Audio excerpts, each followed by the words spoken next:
¿Qué es la calidad del eje de la vida? Es algo que no está en las especificaciones de guías.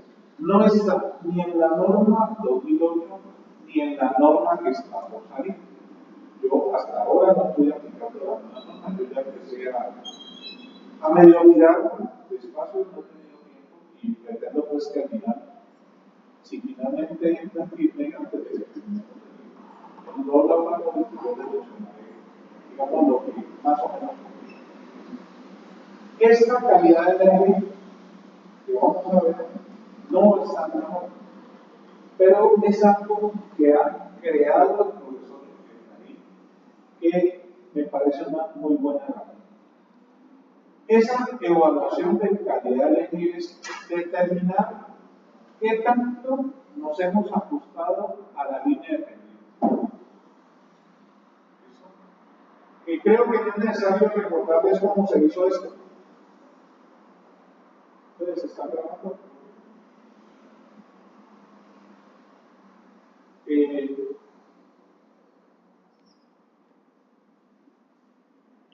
Entonces no voy a entrar a detallar cómo hicimos el ajuste de las curvas, cómo trazamos la columna.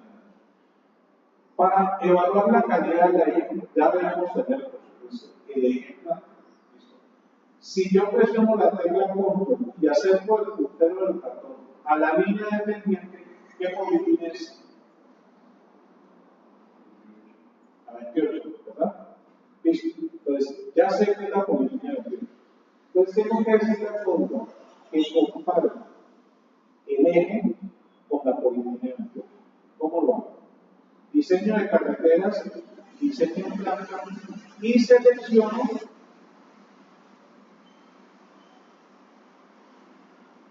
los argumentos que corresponden al eje.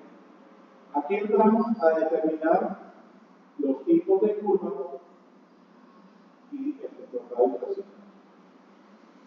Entramos a opciones y vamos aquí a calidad de eje. Aquí me dice cuál es el número de la polilínea con la que la quiero comparar. Es la polilínea 21 y le digo revisar.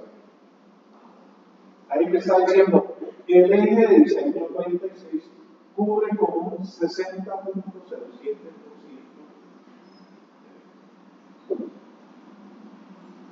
¿Qué significa el 60%? ¿Es bueno o malo?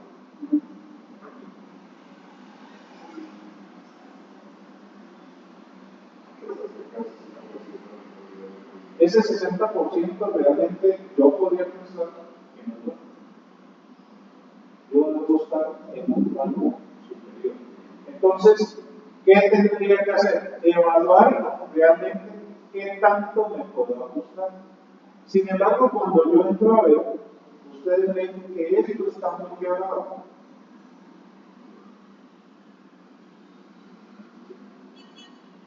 Esto está muy quebrado. Entonces, de aquí yo no, es que yo ya no lo puedo ajustar. Entonces, ese 60% yo tengo que tomar la decisión final si lo dejo o no lo dejo. Por ejemplo, aquí yo podría decir, yo ajusto mis argumentos para tener en cuenta todo eso. Bueno, listo, meto más argumentos acá, me va a subir ese porcentaje, pero en el momento de aplicar en el momento de aplicar el manual de diseño energético, no voy a cumplir. Entonces ese porcentaje de nuevo se va. ¿Listo? Entonces, por favor, con respecto a esto, revisen lo que tienen diseñado, cómo está la calidad de esto. Por favor, les doy unos minutitos para que lo hagan, que lo revisen, lo apliquen y continuemos. Porque vamos a entrar a aplicar una serie de cosas. Me dijeron ustedes que ya habían visto diseño energético en plata, que han revisado, ya están en curvas circulares y yo me imagino que esta altura ya está por espirales porque avanzaron más. Seguimos en circulares. ¿Todavía en circulares con quién? Hugo.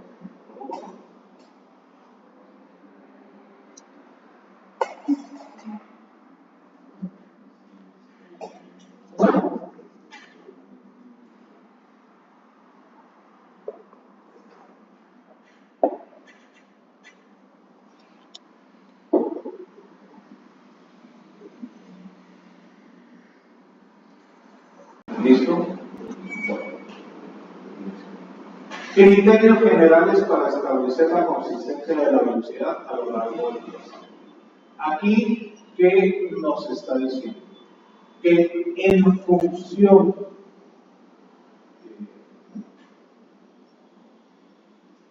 del corredor de ruta debemos seleccionar una velocidad de cambio. ¿Listo? ¿Qué condiciones debe cumplir esa BTL? Hay una longitud mínima de 3 kilómetros para velocidades entre 20 y 50. Y de 4 kilómetros si tenemos velocidades entre 60 y 115. ¿Cuándo asignamos 20, 50 o 60 y 110? Y siempre la diferencia entre la velocidad del tramo entre tramos adyacentes no puede ser 20 kilómetros. ¿Qué significa? Que si tengo un tramo entre 20 y 50 y voy a tener ahora un tramo entre 60 y 110, la diferencia que hay entre la velocidad del tramo de acá y la de acá no debe ser superior a 20 kilómetros. Aquí hace una excepción que no sea mayor a 10 kilómetros. ¿De qué depende la asignación de la velocidad del tramo? Depende de la categoría de la carretera y el tipo de carretera. De eso depende. Categoría de la vía y tipo de carretera. Y esto se indica en la tabla 2.1. Entonces, ustedes ya en la teoría vieron cuáles son las vías primarias, las secundarias y las terciarias. Eso se supone que ustedes ya lo tienen claro con las razones. ¿Cuánto es primaria, cuánto es secundaria, cuánto es terciaria? Y pues por supuesto la diferencia entre la primaria de una calzada y una primaria de dos calzadas. Nosotros vamos a diseñar con base en la pendiente que seleccionamos, vamos a trabajar por aquí. Lo que yo no recuerdo es si nosotros determinamos el tipo de terreno. Creo que no. No seleccionamos el tipo de terreno. Entonces, nos vamos por acá, en vía terciaria. O sea que nosotros vamos a estar entre 20 y 40 kilómetros. ¿Listo? Porque yo les estoy diciendo que trabajemos en vía terciaria, que es, digamos, lo más sencillo. ¿Cómo determinamos si estamos en terreno plano, plano, escarpado? Entonces, aquí me tengo que remitir a una tablita del documento que les compartí del profesor. Pero antes que eso, yo tengo que hacer lo siguiente. Voy a crear una capa en el software Foto 3 y la voy a llamar secciones. Y la voy a poner como capa por defecto. Pero ya estoy en la capa sección. Yo tengo que generar una polilínea. Voy a poner aquí este otro sitio para generar secciones transversales.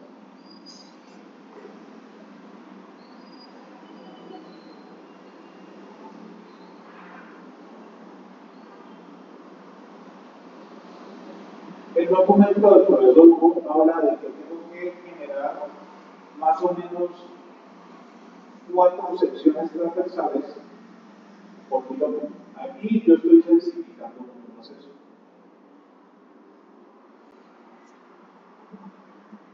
¿Por qué razón?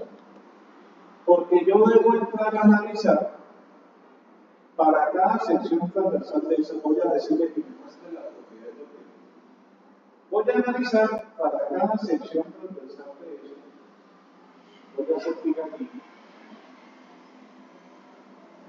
Acá, perdón, en detalles. Para que Topo me ayude a evaluar esto de acá. pendientes en porcentaje. Las pendientes en porcentaje. ¿Qué estoy haciendo acá? Determinar en esa sección transversal cómo es el terreno. En este caso estoy del orden de los 13.12%. Entonces, tengo que hacer ese ejercicio y sacar un promedio entre todas las secciones transversales por kilómetro. ¿Para qué?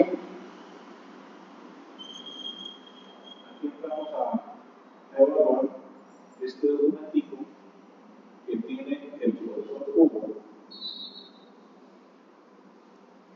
Este ya lo uso compartido, lo tiene. Y si no, se lo tiene que haber compartido en su clase. ¿Cómo clasificó el tipo de terreno? ¿Listo? Si la pendiente está entre el 0 y 8.7% es plano. Si está entre 10.5 y 23.1, ondulado. Si está entre 23 y 83, montañoso. Y si es mayor a 83, es escalado. Ahora, la pregunta es, ¿qué tanto me abro a la izquierda y a la derecha? Aquí yo me abrí poquito, no tengo que abrirme más. Debo abrirme por lo menos 30 metros a la derecha y 30 metros a la izquierda. ¿Listo? O sea que debo abarcar una sección transversal más o menos de 60 metros. Y de esa manera yo clasifico el terreno. Entonces, voy a quitar otra.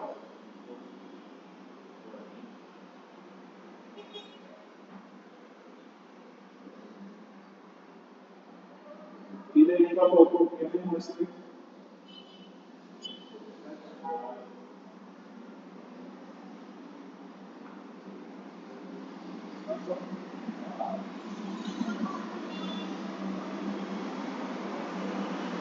Ahí está hablando de la edad.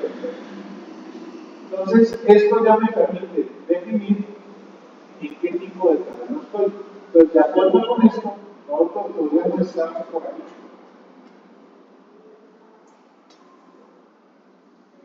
¿Listo? Ustedes hacen el ejercicio y eso realmente es terreno ondulado. Pero si les dan en terreno ondulado, listo. Entramos a trabajar con terreno ondulado. ¿Listo? ¿Vamos bien hasta ahora?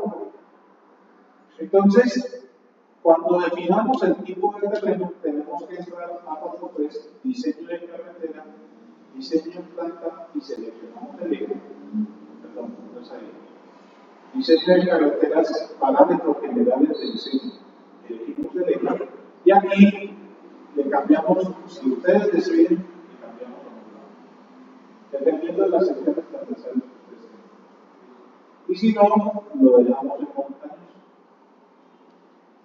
¿Listo? Bueno, ¿qué dice además el programa? Entonces,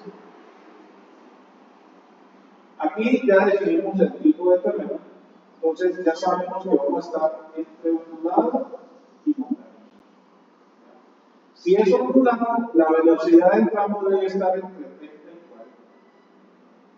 Si definimos montañoso, la velocidad debe estar entre 20 y 40. ¿Listo? En este momento se ha definido 30.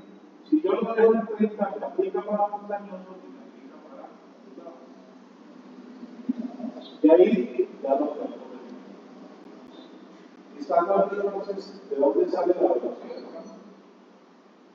Listo. Por ahora yo voy a seguir dejando en 30.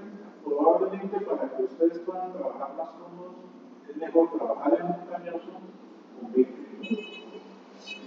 Sigamos con el montañoso.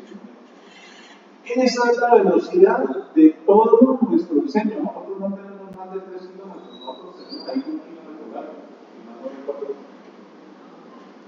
Nosotros tenemos ahí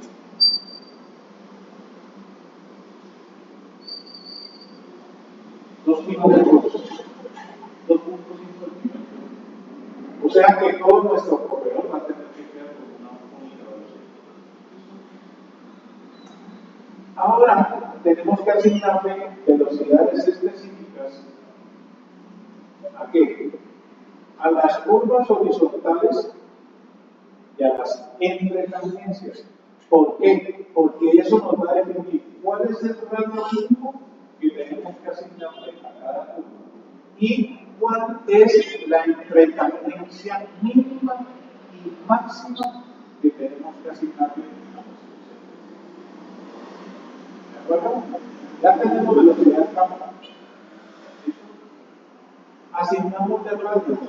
Ahora tenemos que hacer el análisis de velocidades para poder determinar cuál es el radio mínimo de cada uno de los PIs y cuál es la entretangencia mínima y máxima en función de las velocidades específicas de las curvas y de las entretangencias. Entonces, vamos de nuevo a hablar. Hay que determinar las velocidades específicas y para determinar las velocidades específicas, ¿qué dice el manual? Que en ninguno de los casos la velocidad específica de la curva horizontal y de las entretangencias debe ser inferior a la velocidad. O sea que siempre como mínimo vamos a tener velocidad. Si elegimos 30, la velocidad específica de la curva horizontal va a ser 30 y la entretangencia va a ser 30. Si elegimos 20, como mínimo va a ser 20 en la curva y 20 en la entretangencia. Eso es lo que nos está diciendo ahí. ¿Qué dice el análisis de velocidades? Que la velocidad específica de una curva o de una entretangencia como máximo puede aumentarse hasta el 20.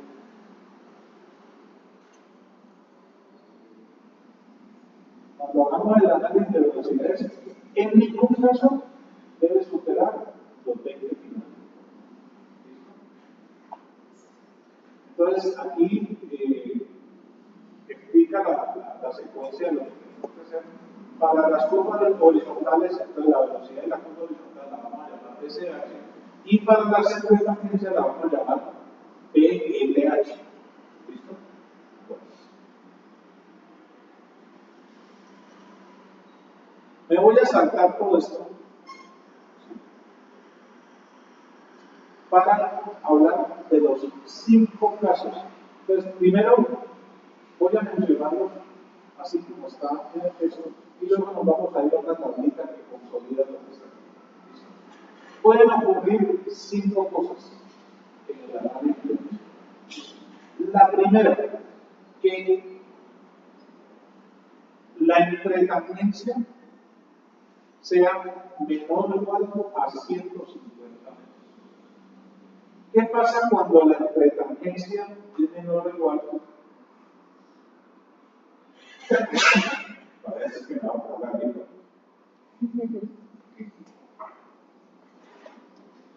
¿Qué pasa si la entretangencia es menor o igual a 150 metros? ¿Aquí aplica? ¿Aquí aplica? ¿Aplica? No, tenemos entretangencia de 153. ¿Aquí aplica? Aquí se aplica. La entretangencia de 280 menos 267 son como 13 metros. Ahí aplica. Ahí estaría el caso. ¿Qué pasa cuando la entretangencia es menor a 150 metros? En este caso, los conductores no disponen del tiempo suficiente para obtener una plena claridad sobre la situación y, en consecuencia, no alcanzan a realizar ajustes en su velocidad.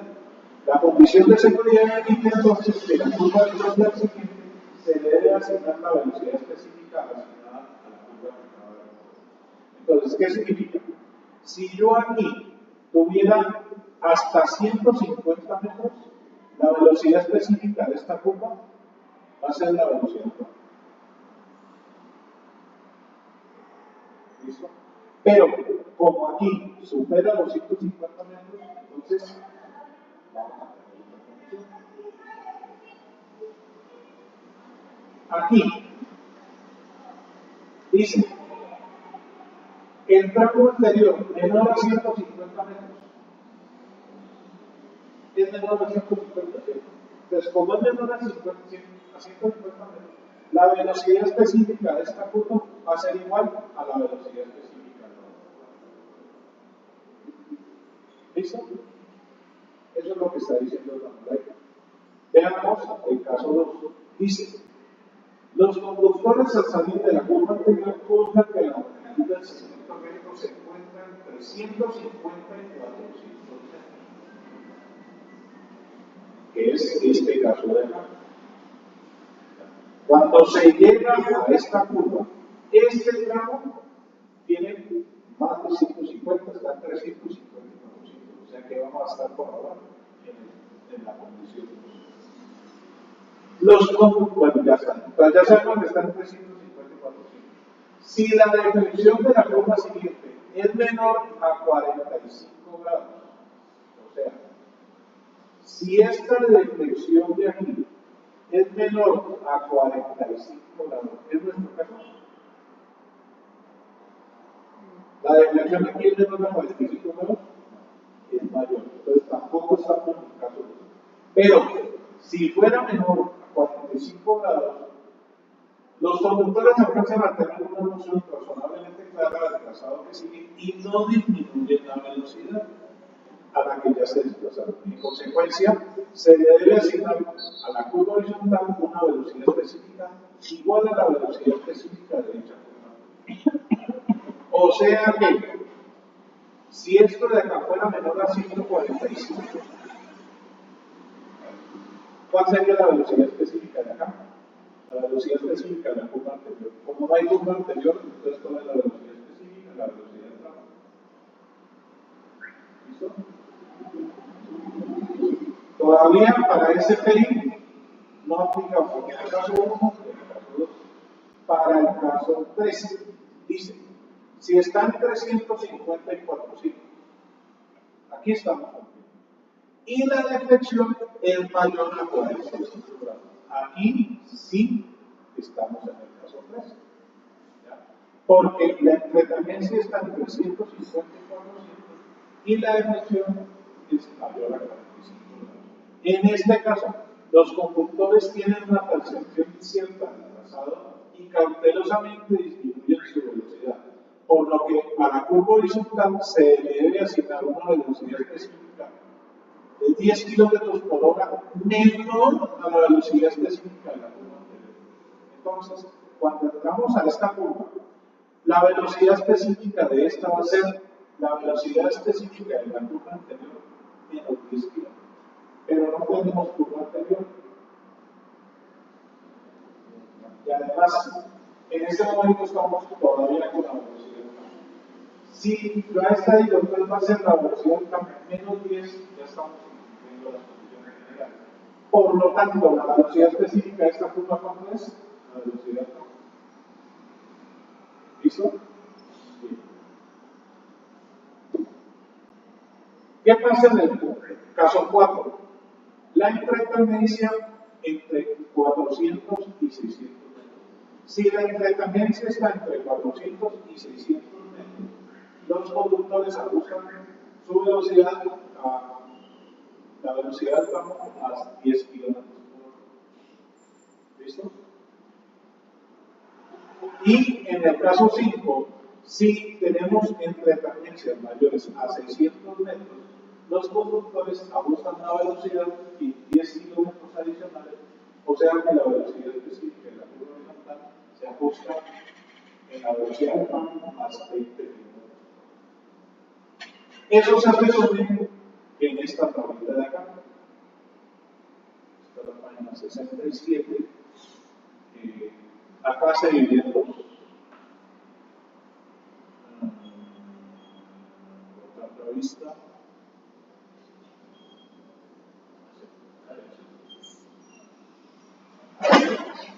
Y ojo, porque lo que analizamos fue en estas condiciones. ¿Ya? Que para nosotros no aplica. Nosotros vamos a estar acá. ¿Por qué? Porque esta tabla 2.2 del manual de diseño geométrico divide la velocidad tramo menor o igual a 50 o mayor a 50. Nosotros estamos acá. porque ya definimos, de acuerdo con el tipo de terreno y la categoría de la vía, que tenemos una velocidad tramo de 30 o 20.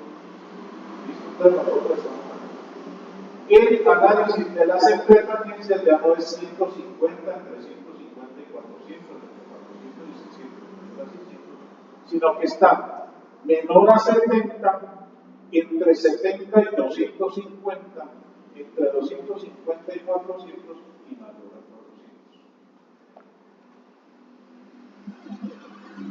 ¿De acuerdo? Entonces, ¿qué nos toca hacer? Vamos acá. Entonces, yo tengo que entrar a mi diseño, ¿cierto? Y aquí tengo las descripciones. ¿Listo? Entonces, clic derecho, exportar Excel. Y aquí tengo los valores de las descripciones. PI1, PI2, PI3, PI4, PI5, PI6. ¿ya? Entonces, estas descripciones las comparo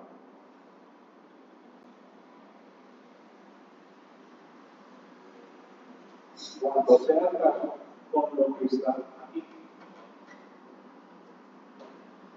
Cuando caigan en el caso 2 o en el caso 3. ¿Listo? ¿Y de dónde saco los valores de las intertangencias? De las distancias en esos campos. Y no recuerdo si tomo una lo hago realmente. Pero si es no, no es elementos. Ahora aquí ocupar el filtro donde hago clic acá, selecciono el eje de la vía y entro acá donde dice elementos. Aquí en elementos me está diciendo, vean, la abscisa del PC y la abscisa del PC. Para no irme acá al dibujo y sacar la diferencia de abscisas, yo tengo acá la abscisa del PC y el PP.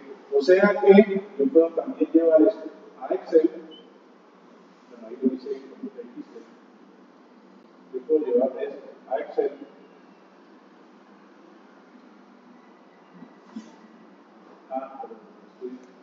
Aquí ya me lo voy a poner. ¿Cómo saco los valores de las enfrentamientos?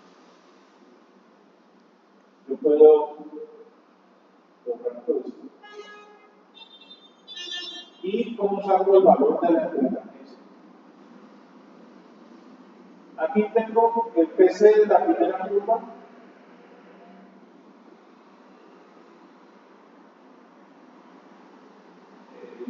Lo total. Estos son los valores de la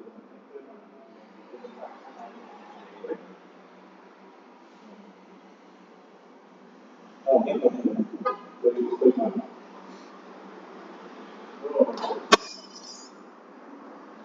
Esta es la abscisa del PT.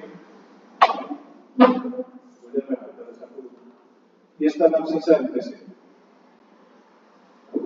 Entonces, ¿cómo obtengo la pretangencia de entrada? La abscisa del PC menos la abscisa del PI, que va a ser 0.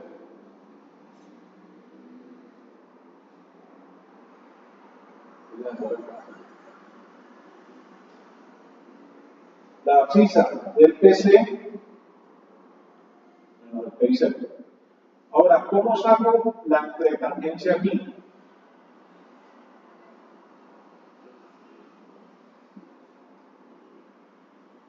Va a ser la diferencia entre la abscisa del PC de la curva siguiente y el PT de la curva anterior.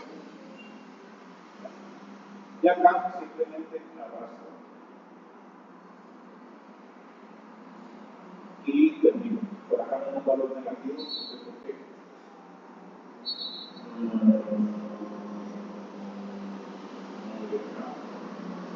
Los 1073 menos 2001.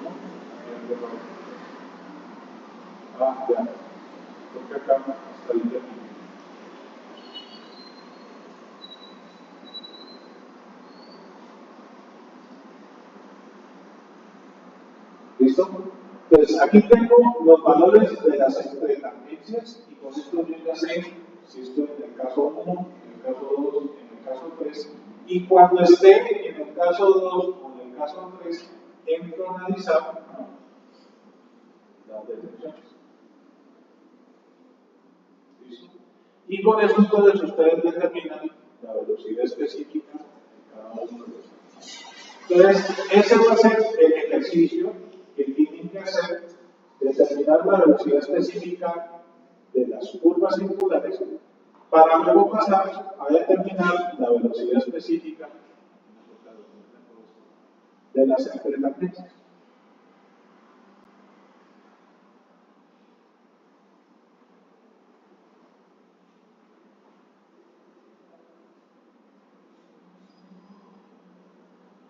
Está todo eso. ¿Y cómo se determina la velocidad específica de la interferencia? Analizando las curvas adyacentes de cada interferencia. Siempre se elige la mayor. Entonces, habiendo definido la velocidad específica de esta curva, yo ya defino la velocidad específica de este rango. Como aquí no tengo curva, entonces esta interferencia va a tener la velocidad específica. Esta interferencia va a tener la mayor velocidad específica de estas curvas. Esta interferencia va a tener la mayor velocidad específica de esta curva y esta curva. Y así sucesivamente. Ojo que en el análisis de velocidades yo tengo que hacerlo en ambos sentidos. O sea, yo primero hago el análisis en este sentido y luego me regreso para hacer el análisis de velocidad específica de cada curva. Y voy a tener para cada curva dos velocidades. Elegimos la curva. ¿Listo? Y con base en eso luego pasamos a las velocidades específicas de las curvas. Entonces, tomo lo básico, pero yo quiero que ustedes lo hagan a mano, para que tengan aquí claro qué es lo que hacen. Son las 8:30, no alcanzo a avanzar más. Necesito que para la próxima clase entonces tengan velocidades específicas para cada curva y velocidades específicas de interferencia. Me van a compartir qué resultados obtuvieron. Porque con base en eso ya vamos a elegir el radio mínimo y el penalti máximo. ¿Listo? Ya empezamos a aplicar. ¿Alguna pregunta? Entonces, voy a suspender ahí.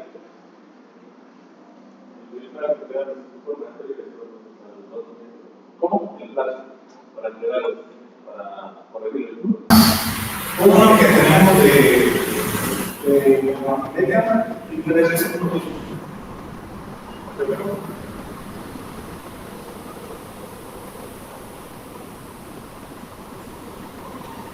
¿Qué es esa tabla de la manera?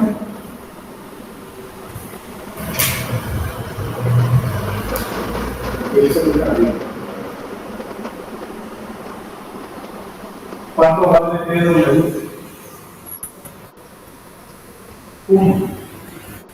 Por lo tanto, L va a igual a 4.5 por 1, que multiplica a la pegante 6% dividido delta S. ¿Cuánto da eso?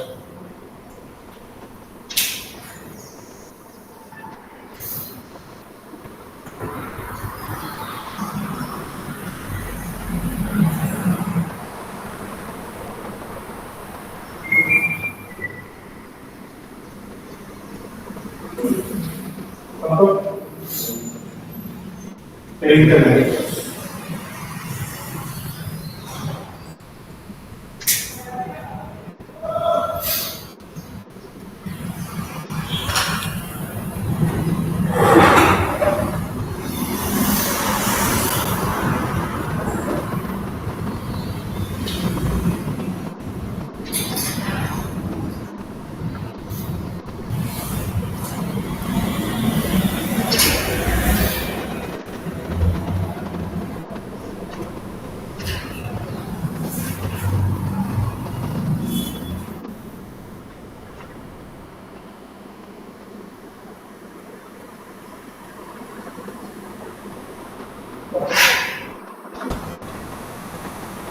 Bueno.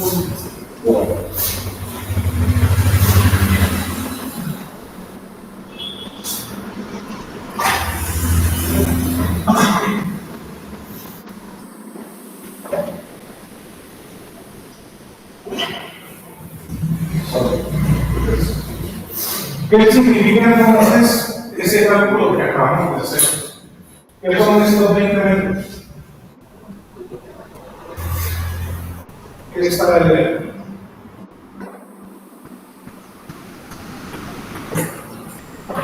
¿Listo? ¿Ahí está claro?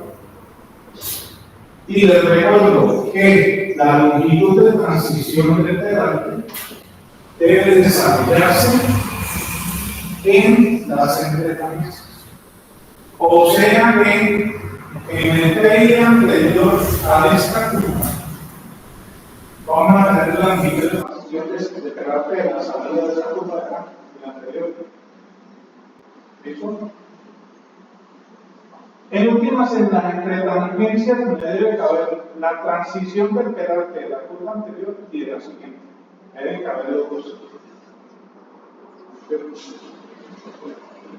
¿Qué ocurre si no hay espacio suficiente? Si yo sumo la transición del pedal de la curva anterior con la longitud de transición del pedal de la curva siguiente y no me cabe en la entretangencia, pues si yo lo quiero hacer caber, tengo que aumentar el delta S para que se me reduzca la longitud, pero yo ya estoy trabajando con delta S plus.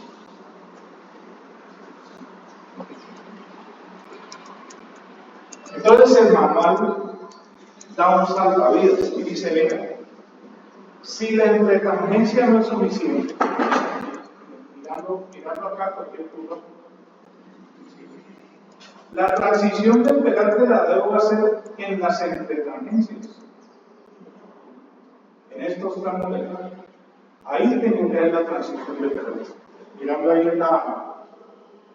en el computador, en la conexión. ¿Listo? Debo realizar esa transición del pedal, pero no me cabe por la posición de los alumbramientos, por lugar del flujo. Entonces el manual me da unos salvavidas y me dice, venga, usted puede coger esa transición del pedal y desplazarlo un poco, o sea que se va a desplazar paralelo.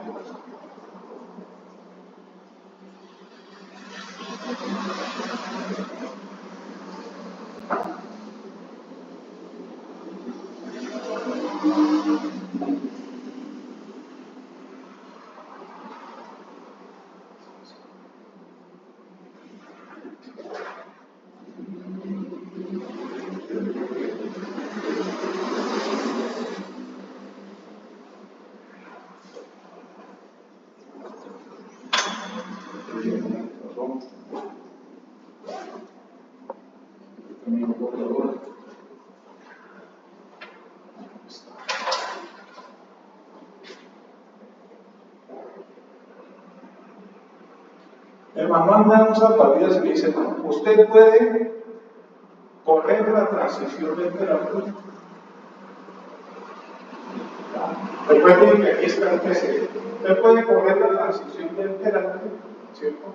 Meterse de tal suerte que este tramo de acá, como máximo, sea el 30% de la longitud de la curva circular.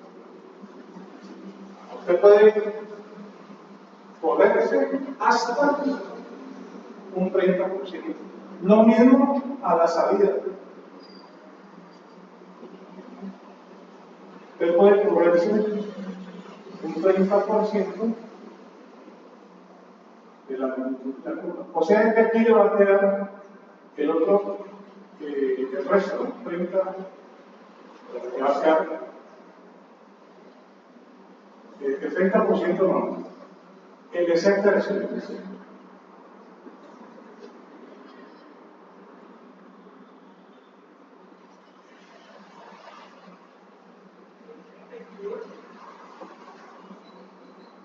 ¿Listo? Entonces usted tiene la longitud de la curva circular,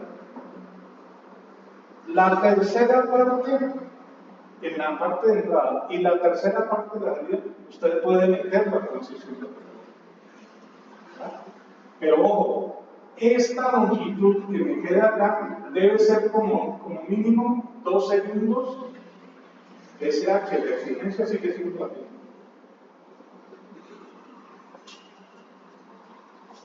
¿Sí es claro lo que estoy diciendo? Otra vez. Si la entretangencia no es suficiente para la curva anterior y esta curva, para poder hacer la transición del peralte con el delta S máximo, no me cabe. Porque me está pidiendo en este caso 20 y en la curva anterior 20.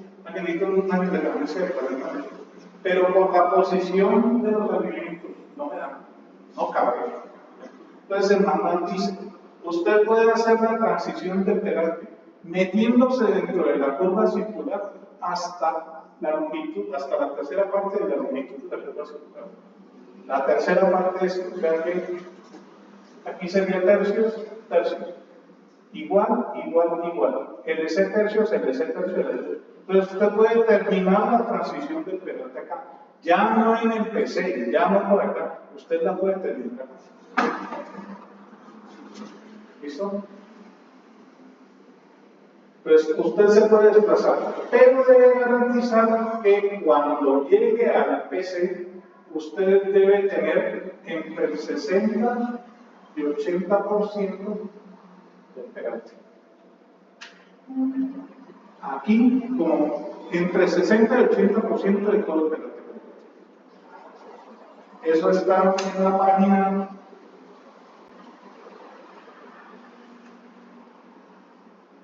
112 del manual. No está así indicado con estos porcentajes de aceptación.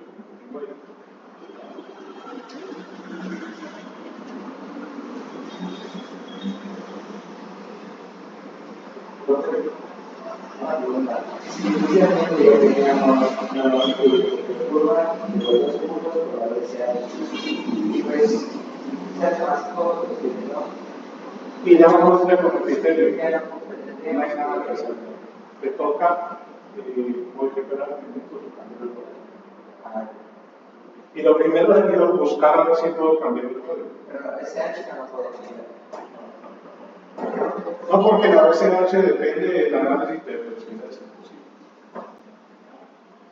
Por ahí, de todas maneras, Topo se da la opción que si, por ejemplo, conserve la BCH a lo largo de todo el diseño, que es lo que está pidiendo el nuevo manual. El nuevo manual ya dice la velocidad es la misma.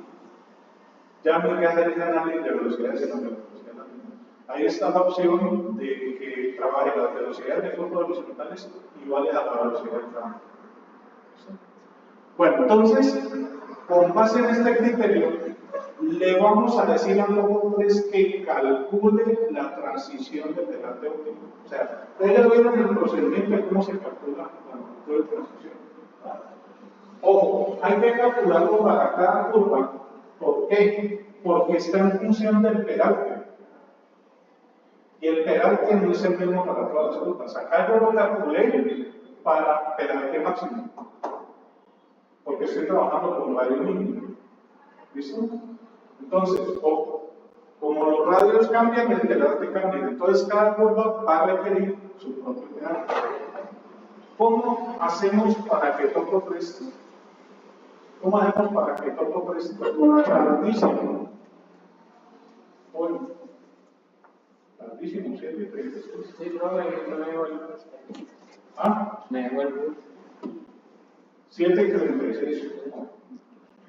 Entonces, ¿cómo hacemos en Topo 3? Ojo, diseño de carreteras, diseño en planta y tocamos el. Entonces aquí Topo nos va a mostrar los elementos de diseño en planta que hemos seleccionado, ¿cierto? Estamos diciendo que es curva circular y los respectivos radios. Le vamos a decir a Topo 3 que haga lo siguiente. Antes de esto, si yo entro aquí en esta opción de peraltes y sobre ancho, ¿están viendo?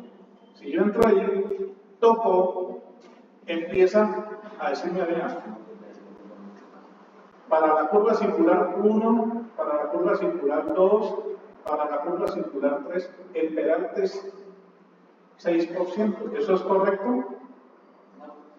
No, porque tengo diferentes radios. Y además, ojo, por acá me está indicando las longitudes de transición y en este momento no están bien. Entonces, todo me permite hacer lo siguiente. Entramos a parámetros y le decimos calcular la transición óptima para circular. Entonces, el software va a decir, vean, la pendiente de la rampa de perantes máxima 1.28. ¿Por qué tiene 1.28? No debería tener 1.28.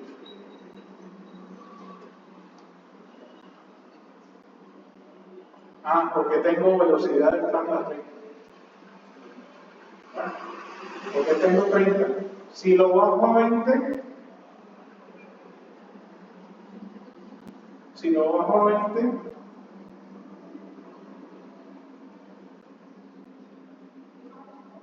debería darme 1.35. Dejémoslo aquí. Voy a dejarlo como lo tenía, con 30 km.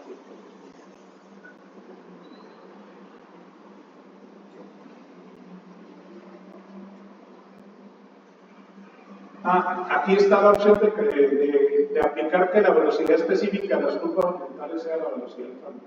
O sea, que la toma constante. Si yo tengo 30, todas las velocidades específicas van a tener. Eso no importa el radio, siempre va a tomar 30. Bueno. Entonces,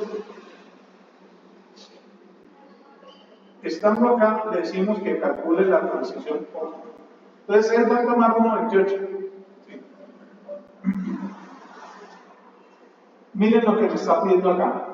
Longitud mínima igual a pendiente máxima de la rampa de perantes en función de la velocidad específica. La longitud máxima de la curva circular afectada en porcentaje. Aquí me está pidiendo cuánto me puedo meter acá, cuánto me puedo meter acá. ¿Listo? Pues yo le voy a decir que se meta el 30%. Yo le puedo decir el 33. Es la transición. ¿Listo? Longitud mínima de transición, ¿cuánto nos dio ya? 20 metros. ¿Y el tiempo del peralte completo cuánto es?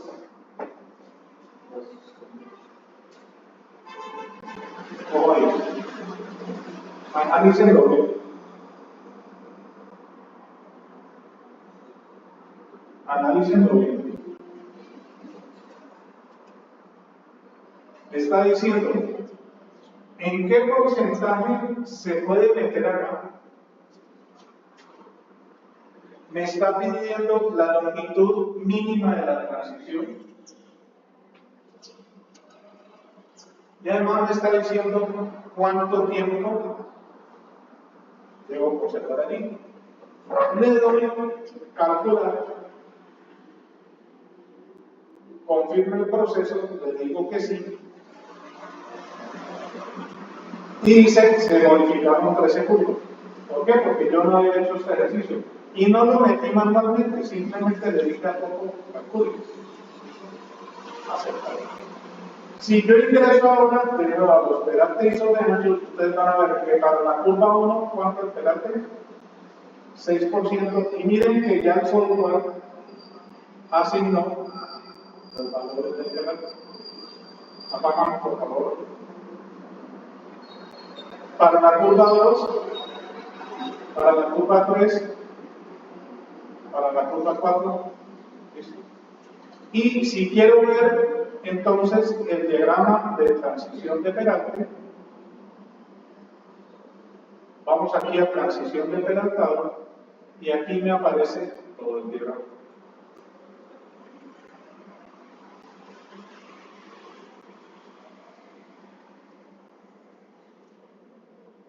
Para la curva 2, para la curva 3, para la curva 4, para la curva 5, para la curva 6. Entonces yo tengo que entrar a chequear aquí este delta S. Y ahí miren que aparentemente ya esto hecho toda la transición de pelota.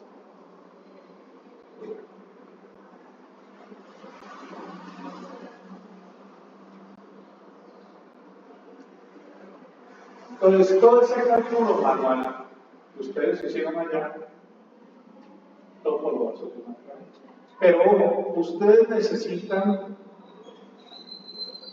tener claros los criterios para definir la transición del terapia, porque en el caso de que no les cumpla, ya les toca empezar a ajustar.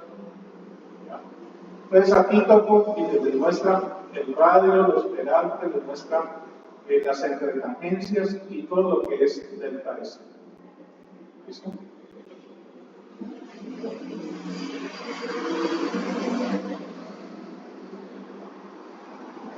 ¿Hasta ahí está claro? Bueno.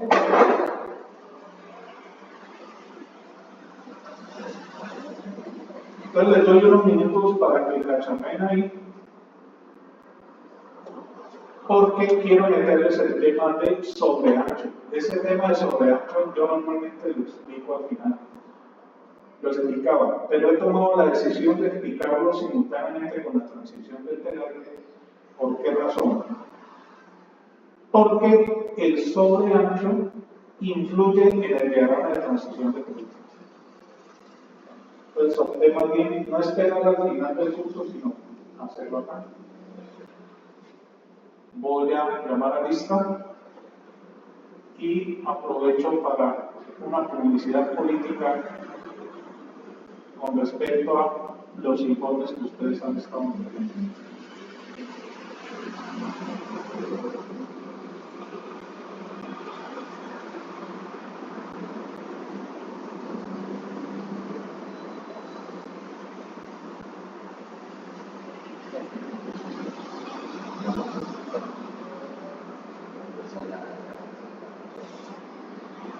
Jefferson está. Jefferson, ¿dónde está?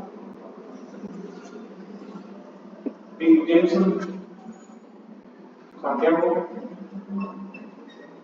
Robinson, Carvaldes, Andrés Jessica, Valentín.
Volvemos a los elementos de diseño numérico en planta.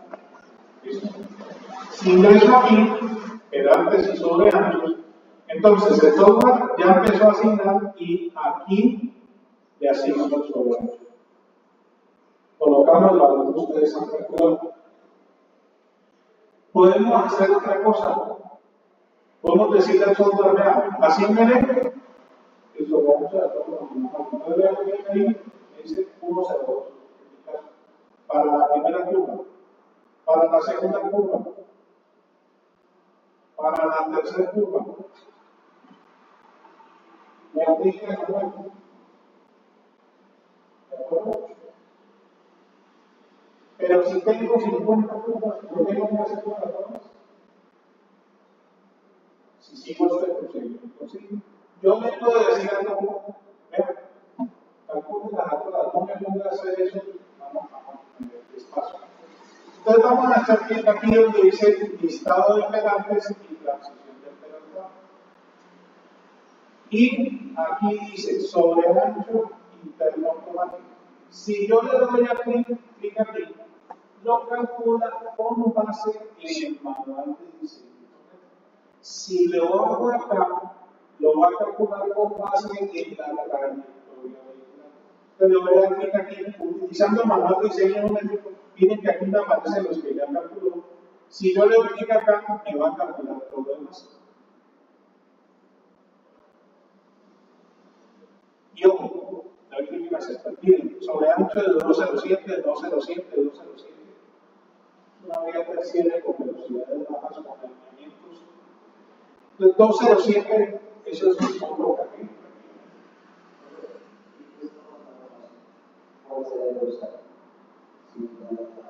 Manual de diseño numérico, te da clic acá. Clic en aceptar, entonces yo ya puedo entrar a cualquier curva y el software calcula el sobreancho. Ojo con la transición de delante. Le doy clic en aceptar, le doy clic en aceptar, y ustedes ven que aquí ya me asigna un sobreancho. Si no le muestra el sobreancho, es porque aquí en opciones ustedes lo tienen apagado. Entran en opciones, diseño de vías y hay que encenderle el sobreancho. Yo lo tengo de color rojo. Yo lo puedo poner de color, no sé, color más clarito para que se vea más. Este es mi sobreancho. ¿Listo? Y entonces, ojo, si hago el dibujo de la trayectoria vehicular, miren cómo queda. Este sobreancho me va a ayudar a mí en que no se van a colisionar. Cuando hago la simulación, el software simula lo que está en la parte de la pantalla. Entonces miren que cuando regresa por donde está circulando el vehículo, alcanza a ver el efecto.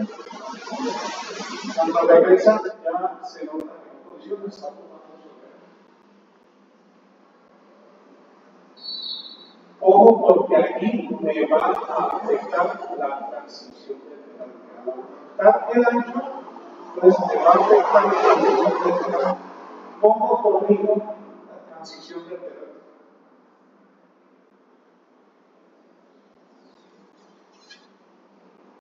Diciéndole de nuevo que calcule la transición. En teoría debería corregir. dice que ninguna curva fue ajustada.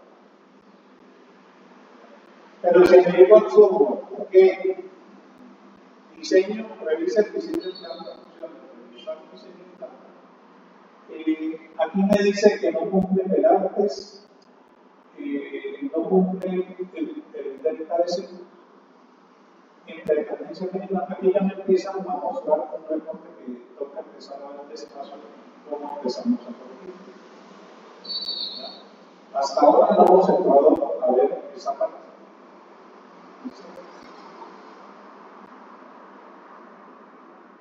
¿De acuerdo?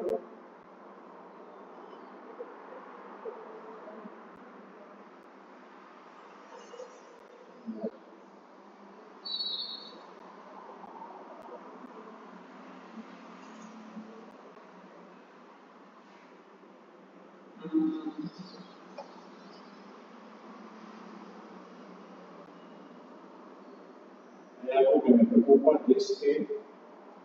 Ya. Lo que pasa es que no le he dicho que se me quedan. Antes de eso, tengo que decirle primero que haga el análisis de velocidades específicas y el software. Voy a volver. Diseño en carreteras, diseño en planta. Y con este botoncito le digo que hay una gráfica de velocidades. ¿Cierto? Y que me proponga los pedágios. Entonces aquí el software en función del radio me va a sugerir pedágios.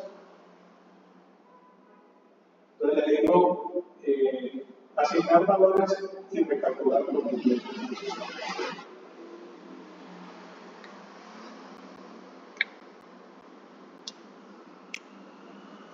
Y en teoría ya debería haber hecho cosas. Miren que ya no me muestra tantas cosas. En esta curva no me cumple el delta S. ¿Por qué? Por el sobrado. Entonces, ¿qué significa? Que en la curva 11, me voy a repetir, en la curva 11,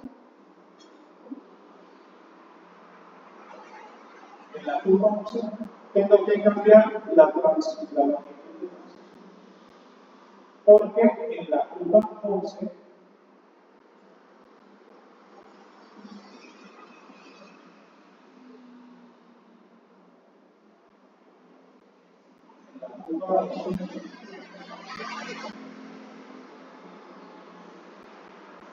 no se dice que no se puede intentar ese máximo. Están haciendo como dice no, como aquí estamos mostrando si me voy a cuenta sobre eso. No lo está haciendo. No está recalculando. Tengo que modificar la transición de operante en la curva 2. Entonces, aquí, ¿qué está diciendo el software? El inicio de la transición del pedante arranca 21.9 metros antes del PC. O sea que, en teoría, esto es L para la curva 11. ¿Listo? Y el fin de la transición me lo está haciendo justamente en el PC. La transición de salida se metió el 17% de L y lo terminó 14.6 metros posteriormente al PC. O sea que entre estos dos, aquí hay 21. Entonces tengo que revisar cuál de los dos ajusto para que me cumpla el delta S máximo. Aquí hago los ajustes. No sé si es claro lo que yo quiero decir. ¿Sí? Me está diciendo que a partir del PC, como dice PC menos, ahora dice PC menos 21.9. Entonces, 21.9 metros antes está haciendo la transición de peor, lo está haciendo así. Porque no se le está metiendo en la curva circular. Si ven que ahí tiene fin de la transición de entrada dice PC, como no tiene nada, entonces está terminando en el PC. A la salida, ¿qué me está diciendo? A partir del PT se devuelve 17%. 17% de LC. O sea que se mete por acá, punto 17, está marcando por acá, no es ese ejercicio, sino que se vuelve punto 17. Y a partir del PT, este final de la transición lo está haciendo a 14 puntos. Pues tengo que entrar a apuntar ahí para que me cumpla el 30 de semana.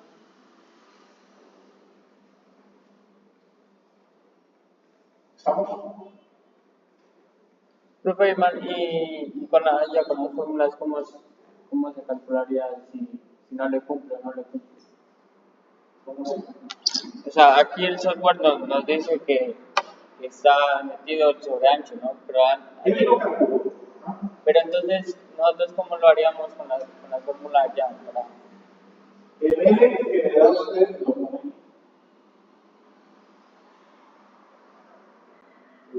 Si dio 20 para esa curva, lo pone 20.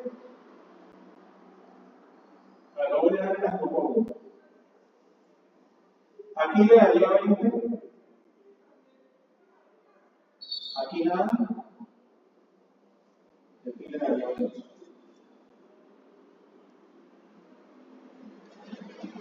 Entonces, para cada curva usted se lo asigna. Entonces, cuando le dice PC menos 20, entonces le está diciendo a partir del PC, le vuelve a hacer el ahí arranca la transición. Cuando usted le dice fin de transición de salida, PT más 20, entonces le está diciendo a partir de aquí, más 20 metros, termina de hacer la transición de pedaje. Entonces va por la línea roja. ¿De acuerdo?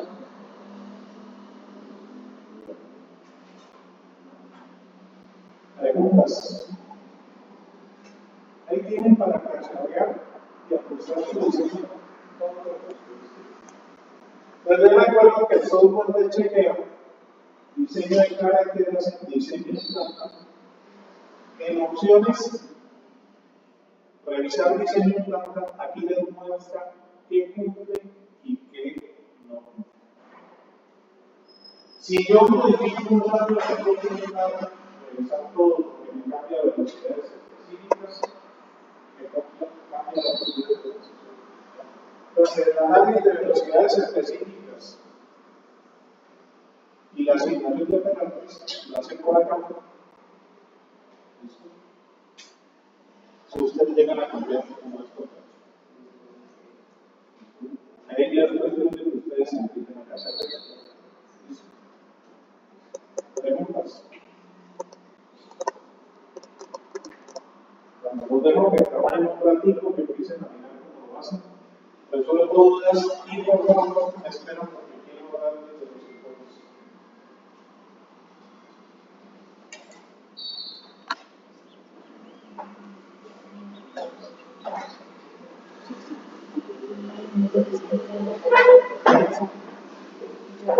Es que yo no sé ni siquiera para cuándo es. Porque es que yo tengo examen mañana y realmente no me puedo dedicar a hacer eso. Mucho trabajo. No, y sabes qué pasa, que también estoy atrasada. Aquí en trayectoria, vehículo, movimiento, y van a ver que demuestra el software.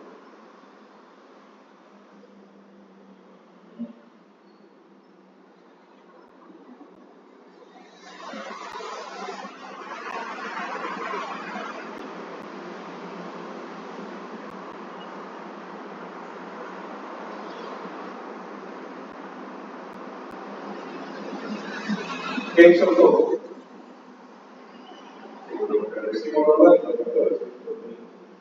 Si le hacemos clic en el botón de arriba, ahora ¿qué hace el software? Muestra la trayectoria en un carril. ¿Listo? ¿Qué les está mostrando el software? La trayectoria del vehículo y puede ocurrir lo siguiente, que en algunos casos, yo estoy acá moviendo el cartón presiono la mano espaciadora para que me cambie la manito y empiezo a ver lo de la tránsito de la trayectoria. Y ustedes ven que, por ejemplo, acá el vehículo se sale. Aquí tengo el borde derecho, el vehículo se sale.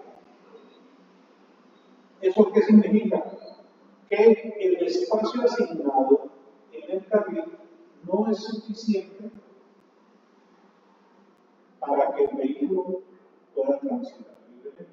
Y peor aún si se aplicamos la trayectoria en el otro sentido. Miren que aquí el vehículo se mete dentro de la curva. En este otro sentido, o sea que si viene un vehículo en el otro sentido, puede colisionar. Entonces es ahí donde entra el concepto de sobreancho, un espacio adicional que se le debe proveer a las curvas para que los vehículos puedan transitar con seguridad. Si yo doy un espacio adicional, eso es modificado en la longitud de transición. La distancia entre el eje de giro y el borde. Si yo modifico A, me cambia L y se me mueve. Y ese debe satisfacer el interés máximo. Entonces, como se me sube la pendiente, porque pasa que trabajando con el L sin tener en cuenta sobre este interés máximo. Entonces, por eso quiero tocar el tema del sobreancho, porque va a afectar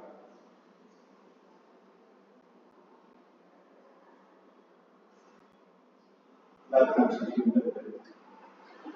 Entonces, en eso que ustedes tienen ahí, claramente ven en un par de curvas, esto está en la línea, ustedes pueden ver que aquí se ha provisto el material. ¿Qué es lo que ocurre? Miremos esta simulación.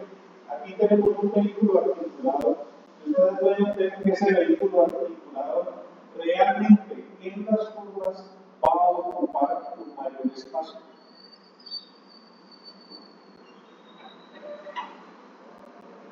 ¿Listo? Entonces, como va a ocupar un mayor espacio, debemos considerar que en función del vehículo de diseño es eso. ¿Estamos de acuerdo? Entonces,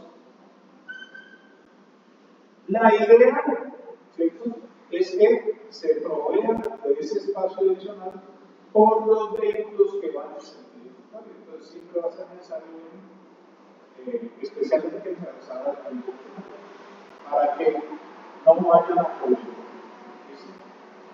¿Cuáles son las consideraciones que hay que tener en cuenta?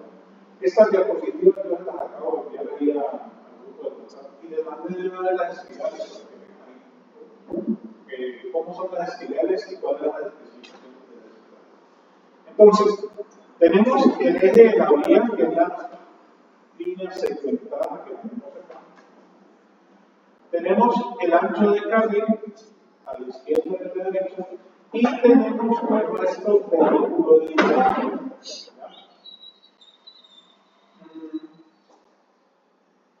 Aquí tenemos las dimensiones de cada uno de los vehículos, en este caso vehículos rígidos. Más adelante les voy a mostrar los vehículos articulados. Entonces, en el caso de los vehículos rígidos, pues aquí tenemos esas dimensiones. Aquí tenemos el eje delantero y la parte de adelante. Entre el eje delantero y la parte de adelante, el bumper delantero, se llama B. La distancia entre ejes se llama A. L es la distancia entre el eje trasero y el bumper delantero, y D la distancia que hay entre el eje trasero y el bumper trasero. Entonces, para un vehículo liviano, estas son las dimensiones: un mediano, un grande, camión de 2 ejes, camión de 3 ejes o de bloque. Aquí tenemos sus dimensiones. Les repito, este es un vehículo rígido, no es un vehículo articulado a la simulación que tenemos acá con este vehículo. ¿Ya? Este es un articulado. Aquí. Es un articulado. ¿Ya? Bueno. ¿Cómo se deduce o cómo se calcula el sobreancho? Para asignarlo a cada uno. Entonces, aquí tenemos el radio de la curva. ¿Listo? RC. ¿Cómo entre el punto O y el E de la curva.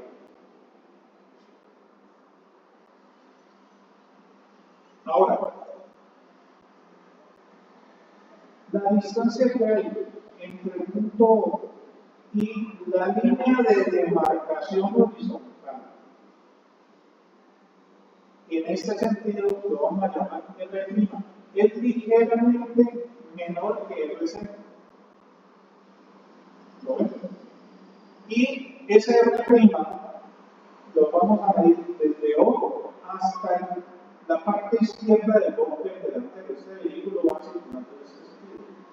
Entonces, ese R' se va a medir hasta el bumper delantero, no hasta ahí. ¿Listo? Miremos acá. Entonces le vamos a llamar a esta a O. Y este lado del vehículo OR lo vamos a llamar R'. ¿Listo? Y esta distancia LK es lo que va a ser el sobreancho necesario que debemos proveer al vehículo. ¿Listo? Entonces miremos cómo se reduce. Dice entonces que la distancia OK es R'. ¿Listo? Una distancia ligeramente menor que el radio de la luz. ¿Qué es el sobreancho? Entonces va a ser R' es la distancia OK menos la distancia OL. Esta distancia de acá. ¿Sí es claro? Entonces, este pedacito ¿a qué va a ser igual? A R', que es todo esto, menos OL. ¿Está claro? Ahora, aquí se me está formando un triángulo rectángulo. ¿Listo? Entonces, ¿a qué va a ser igual O L? Este es un triángulo rectángulo que puedo aplicar Pitágoras, en donde R' es la hipotenusa. Entonces, aquí va a ser igual que OL. La hipotenusa al cuadrado menos el cuadrado de esta distancia, que es L.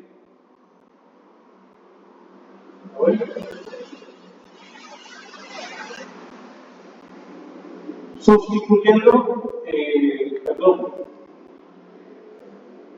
el radio es ligeramente el mismo valor de R', se puede asumir como valores iguales. Entonces, de esta forma se calcula el sobreancho. El número de carriles que multiplica por el radio de la curva menos la raíz cuadrada del radio de la curva al cuadrado menos la distancia entre el eje trasero y el borde delantero del vehículo. Fácil. Sencillo. Entonces ahí igual tiene la duda. Ojo con lo que dice aquí.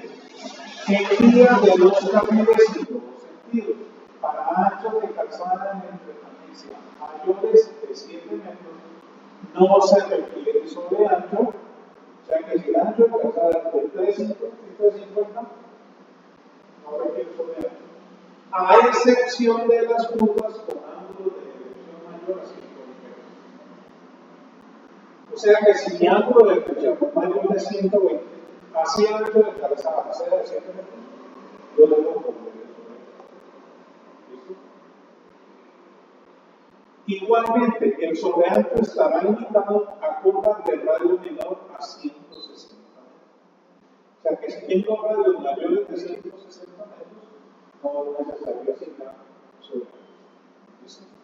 Ahora, ¿cómo se hace la demarcación? Cuando se asigna el sobreancho a cada curva, se mide la distancia entre los dos bloques.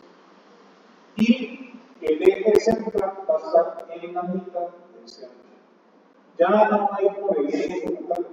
Ahora se va a hacer en la mitad de la perpendicular. Para vías terciarias, el sobreancho se calcula más rápido de esta manera. 32 por el número de carriles dividido por el radio de la que es nuestro caso. También tenemos esta curva. Entonces, por ejemplo, si tengo un radio de 70, el sobreancho va a ser más o menos 0,48.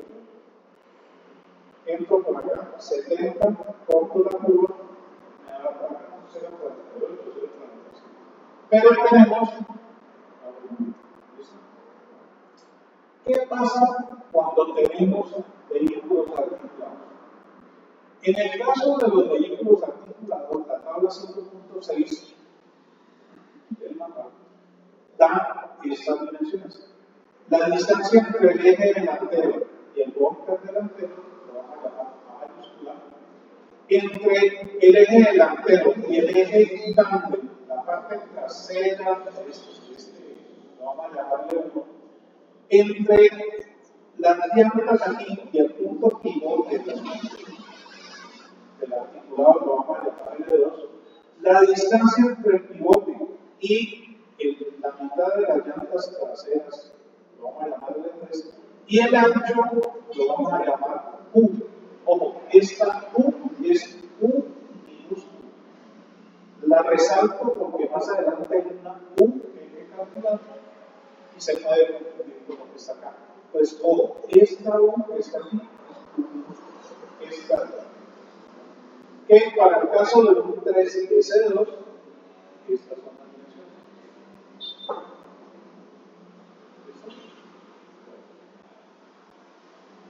El manual de Midas se basa en el manual de la H. Entonces dice que el sobreancho va a ser igual al ancho de la calzada en curva, en metros, menos el ancho en tangente.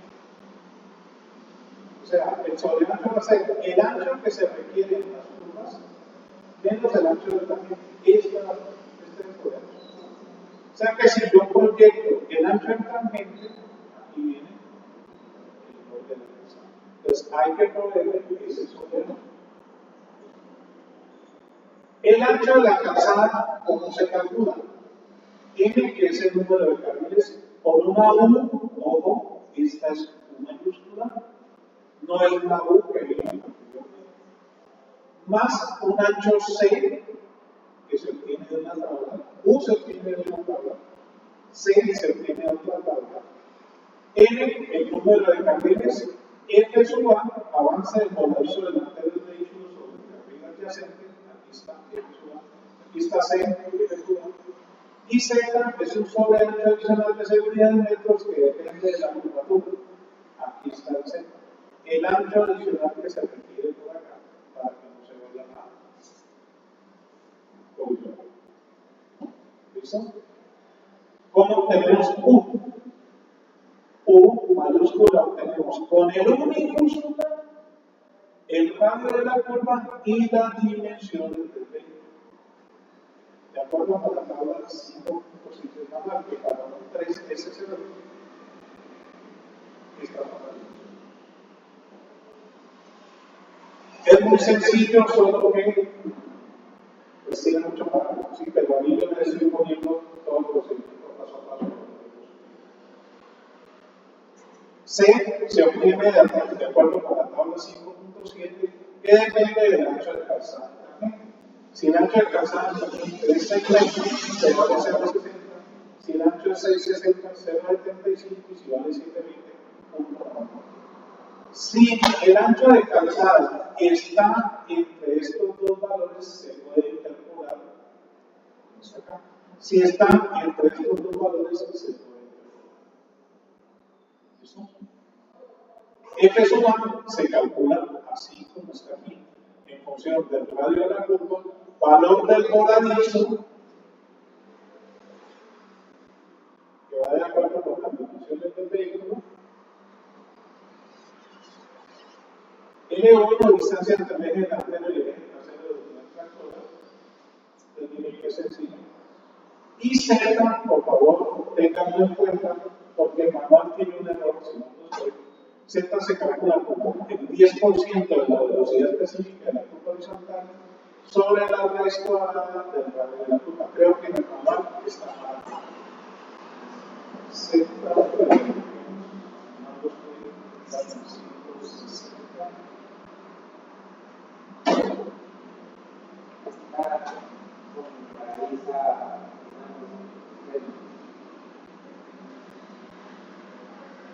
dice que la raíz cuadrada de todo. No, no es la raíz cuadrada de todo, es raíz cuadrada de radio. Ahí hay un error. Por favor, para que lo corrijan. Corrijan de una vez porque no estoy con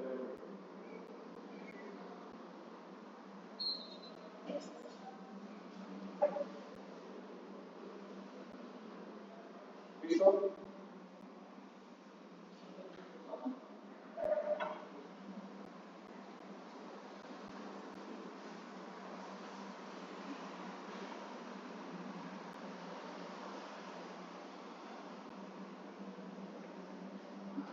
Entonces, vamos a ver lo siguiente antes de continuar.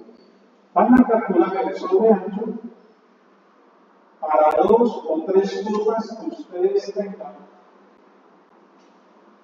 en lo que están planteando como diseño. Calcúlenlo ahí viene la formulita 32 por el número de carriles dividido entre 3. Calculen las cuestiones.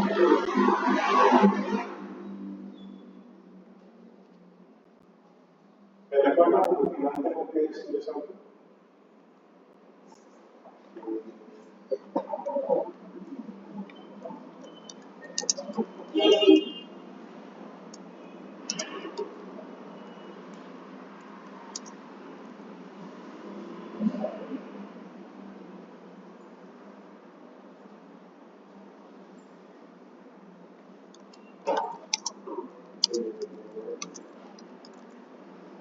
Calculen